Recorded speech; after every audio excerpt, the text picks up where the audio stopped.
Bangladesh is a very unique country in a sense. Majority of the population are young people. Half the population of Bangladesh is under the age of 26. A total population of 180 million. So this is a unique case, but not something that is different from other countries. Aspirations and capability of the young people. So I will focus on that. And particularly in this uprising, not only the young boys are fighting in the street, it's the young girls themselves came out of their classrooms, came out of their dorms, came out of their houses in an enormous number. So it's not only the boys who are raising their voices, it's the young girls also. So I think that has to be focused, whatever we're taking. The rest generation will be a very young generation, wherever we are. So this is one particular focus I want to make. It's an honor for me to address this August gathering on behalf of the least developed countries.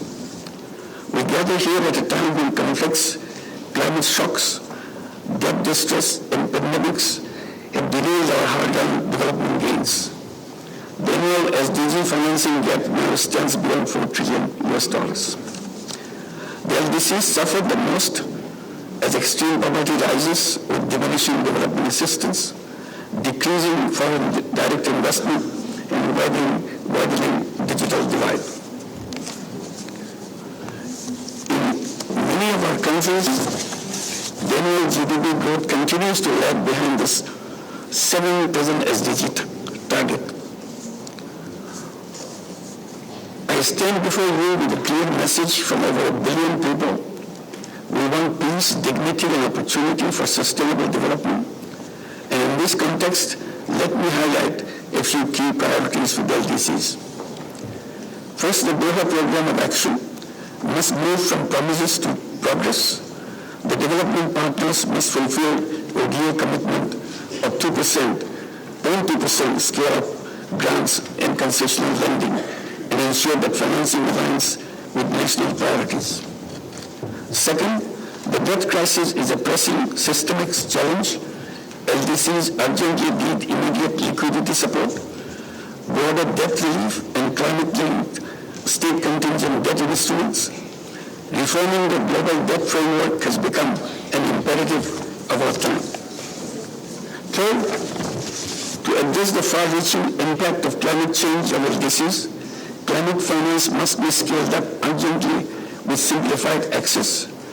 We urge international community to enhance climate support and ensure effective technology transfer to our countries. Disaster resilience for LDCs must be strengthened and loss and damage fund operationalized. Finally, the global financial architecture must be overhauled to make it equitable, representative, and fit for purpose. We call the quota and governance reforms in the Bretton Woods institutions, expanded representation and meaningful role of LDCs in their policy making. Stronger coordination between the UN and these institutions is essential for inclusive economic governance. Excellencies, many LDCs are entering the graduation pipeline, yet they are highly vulnerable and fiscally constrained. We urge for continuous support and coordinated withdrawal measures so that their graduation remains sustainable and irreversible. The gap between promise and delivery is not to be measured in just statistics, but in their lost and in their lives lost and human potential wasted. International community must match pledges with old actions. Let this summit inspire hope, advance justice, and chart a more equitable path for the world's most vulnerable.